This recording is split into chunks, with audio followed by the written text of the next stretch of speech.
As I understand now, European Union is becoming not only economic trade, also is becoming military cooperation, it seems, recently with the rearm Europe and all this stuff. So I'm just here to raise some concerns that if we continue with this, not respecting as much other big countries' sphere of influence, and we try to interfere with one another, we are going to end up in more long-term war. If, let's say, Russia was going to put military bases next to United States in Mexico, United States was never going to accept this. And I don't like this, but this is how the world works. The big powers do kind of whatever they want. So we need to be careful, and I know you don't like this, but I want to raise this because the European people don't want to be in war, and we need to avoid war at all costs with diplomacy. I'm sorry that I said this, and I love you all.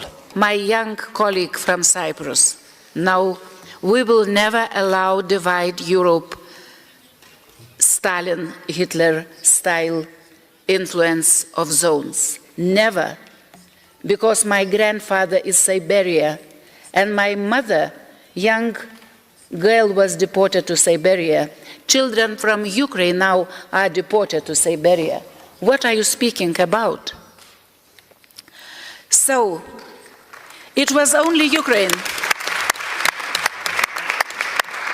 We have our next speaker from Ukraine, Volodymyr Ariev. Welcome here. You have the floor.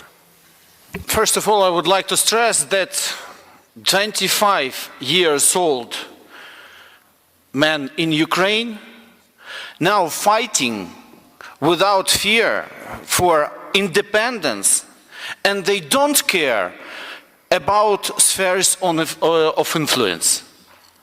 They absolutely don't care who want to move Ukraine to the direction it doesn't want to do. We want to live as we would like, and we are independent states. We never accept any sphere of influences, and I do believe that the lessons of history will be learned by our young colleagues. Dear Fidias, I invite you on a tour to eastern Ukraine, where fair passed very quickly. And by the way, there will be a chance to make the best TikTok report.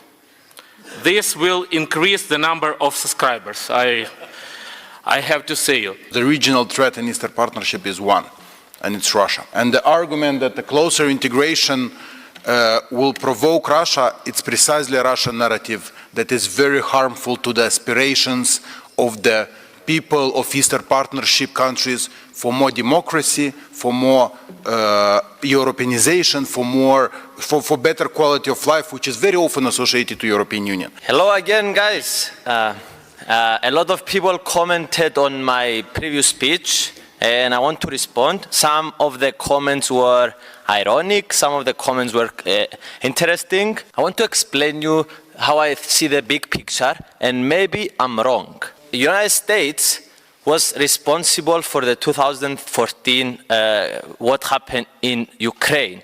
So that's why the United States now is trying to weaken Europe, weaken Russia, and we are at war, and we are buying weapons from United States, and we are both getting weaker. So I want a future with Ukraine, with Armenia, and also with Russia. And maybe also I see some colleagues from Turkey as well here. Maybe with Turkey as well, if we solve the Cyprus problem as well, since I'm from Cyprus. So this is my perspective. So we need to, because how the world works is like big powers do whatever they want. They start wars and it's okay. This is how it works. So we need to become powerful. So we want a Europe that is powerful. That's my perspective. And I love you all again. Thank you, and we love you too again. Thanks.